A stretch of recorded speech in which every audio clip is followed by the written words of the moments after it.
the way that we'll start this. Raise your hand if you haven't been interviewed for the Texans OC position. Okay, who hasn't been interviewed? I haven't. They haven't gotten around to me yet. Yeah, we'll see though. But you have seven names that you have had put down for interviews. A few names have jumped up recently. Obviously, Jeff Nixon is one of the earlier ones. Thad Lewis. Sorry, let me make sure I get this right. Jeff Nixon at Syracuse in college. Thad Lewis, currently the quarterback coach in Tampa. Nick Caley, the passing game coordinator and tight ends coach under Sean McVay, and in LA with the Rams. And interestingly enough, he just today, at least we're getting reporting, that he has pulled himself out of the search for offensive coordinator with the New York Jets under Aaron Glenn. Bill Lazor, who was the special offensive assistant earlier with this Texans team just last year, he is probably the most tenured, definitely the most tenured when it comes to actually play calling. He's had 3 OC stints in the NFL where he's been some level of play caller, whether it's been taken away at various points, has happened. Gerard Johnson, who was the quarterback coach here for the Texans, great relationship with C.J. Stroud that we know of. Grant Udinsky has now been added to this, and this is, he believes, as the assistant quarterbacks coach with the Vikings. So, hey, Josh McCown ties. But he is 29 years of age, and he just turned 29. His birthday is in January this month. He is a very young guy, but like widely regarded as like really sharp. And so there's that one. We'll talk more about that. And then Brian Johnson, who is a Baytown boy, went to Lee out there in Baytown. Most recently, he has been. Oh, where did he end up in this cycle? I forgot where he ended up just recently, but I think a lot of people will know him from his time 2 seasons ago as the offensive coordinator of the Philadelphia Eagles.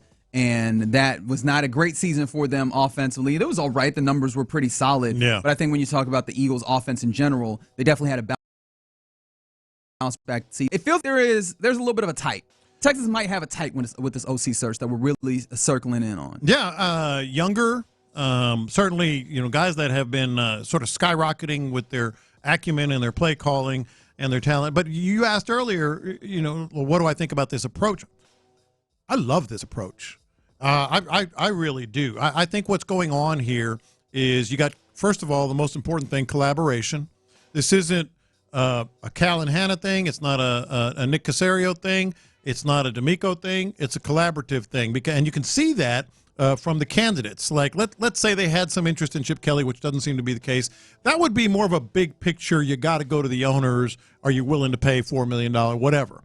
Then you have Bill Lazor and Gerard Johnson in-house, D'Amico Ryans clearly, and in Bill Lazor's case, I would think, both of them, Nick Caserio as well. These are our guys. Let's see what they have to say. They have, kind of better backgrounds, kind of whole backgrounds in terms of systems and stuff. You have Nick Caley. It's just a real collaboration. And the other thing I like a lot about it is they're only going to hire one, as we know. But they're getting this. One would hope. Just like we got the triple offense what coordinator. We're going to do? I got an idea. Let's go with 2. No. But they're only going to hire one. But what's going to happen is they've got information on all these young guys. If they ever need a quarterback's coach, let's say Udinsky, who has, if he happens to be out there or something. Yeah, well, even now. Like, let's say the coordinator to bring in. D'Amico might say, have you ever worked with this guy? What do you know about this guy? We hear nothing but great things. He's never had a full-time position job in the NFL. He's been an assistant quarterbacks coach, an assistant tight ends, I think a special assistant to the head coach when he started. This would be like, hey, get a promotion. Be the quarterbacks coach for X, Y, or Z, offensive coordinator. Same thing with some of these other guys who might be able to fit in. And maybe if you have the success that you think you're going to have, you already have a file on guys that you might circle back to next time. Yeah, especially, because that's also part of it is if you get somebody who is truly up and coming, you might end up in the place that you thought you were with Bobby Slowick a year ago where, oh, wow, we are losing our coordinator 1 year into having our coordinator. We need to go back into this space. I do like the idea that you're putting forward that maybe they're doing like the whole offensive staff searches right now. And they're kicking the tires. I also had a moment of thought, and I'm going to be honest. I don't have a lot of love for the companies that do this because it feels a little skeevy. And so I feel bad trying to put this on the Texans, but it's just something that came to mind, and so I will say, and I'll allow you to make the judgment, dear listener. Are they doing the thing where they have everybody coming with a binder? What would you do? Huh, that's an interesting plan. All right, we'll call you. Yeah. And we're just like, let's write that down. Yeah, write absolutely. that down. Maybe we implement some of that. That's part of the information you're getting. I don't mind it. Because it's a little bit like, yeah, I mean, it's a little bit underhanded, maybe is the best way to put it. So if there was a hypothetical project coming up for this company, how would you answer this? Huh? Yeah. Yes. Yeah. And then take the notes and then go and implement them. That's why I like this. The most upstanding thing to do, but it works, and it's smart to do. And then there's these connections, as I mentioned, about there's a lot of Chip Kelly. I didn't mention that. There's a lot of Chip Kelly connections with some of these guys. Maybe they don't necessarily have a chance at Chip, or he's withdrawn his name, as Aaron Wilson has said, but they like kind of some of the concepts, that Chip Kelly might do. There's Nick Caley is very much a direct line to Nick Caserio. Maybe Casario's loves Nick Caley. His work. He spent a lot of time in that Patriots system there. Yeah, exactly. Patriots way. Yeah, well, and maybe that's where it's not going to happen if D'Amico doesn't sign off on it. Even though he might be a Nick Caserio guy. And then there's the Grant Udinsky, who we talked about. You say a Josh McCown guy. He worked with Gerard Johnson in Minnesota. Yeah. So there's all kinds of little things that they're benefiting from here in terms of the information they're getting, the potential hires they might make, with this offensive coordinator. Yeah. Well, I was real interested because when Brian Johnson's name came up yesterday, I was like, I imagine that there might be a lack of appeal for him, specifically because he has been a high profile name in that he was with the Eagles a couple years ago, and when he was with the Eagles, it did not seem to go particularly great as a coordinator. The passing game was fine, obviously working under Sirianni, but immediately what came to mind was ESPN wrote a big piece, I believe the beginning of this past football season. Jalen Hurts and Nick Sirianni were trying to bridge the gap that they had previously, and it detailed that previous year and the seemingly the chasm that seemed to be there between them. I realized actually that's one of the issues, or one of the places where I was like, yo, I have questions about Nick Sirianni as a coach, because it seemed like Nick Sirianni, obviously after working with Steichen, he had some, and Steichen leaves and Jonathan Gannon leaves, and they need to get some new coordinators. One of those coordinators was Brian Johnson, and Brian Johnson was an internal hire. He was previously the quarterback coach. And so similarly like with Gerard Johnson with C.J. Stroud, he had a good relationship with Jalen Hurts. In fact, Brian Johnson, as I mentioned, he went to Lee, just like Jalen Hurts did, and like Hurts' pops, who coached at Lee rather.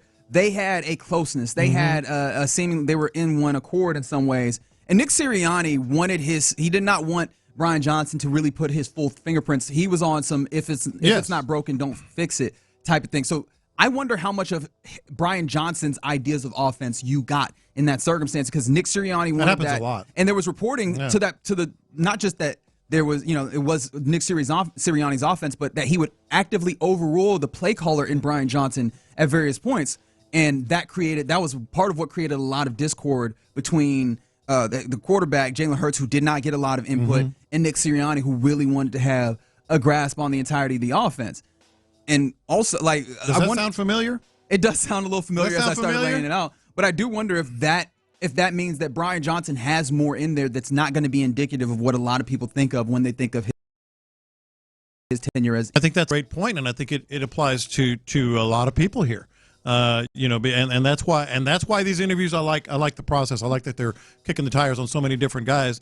D'Amico's probably sitting ahead of Brian Johnson saying, all right, tell me how you would do it if you were in charge. Same thing with Bill Lazor, same thing with Gerard Johnson, because neither of those guys was going to completely, circumvent or stab Bobby Slowick in the back and say, hey, this guy is inflexible or whatever.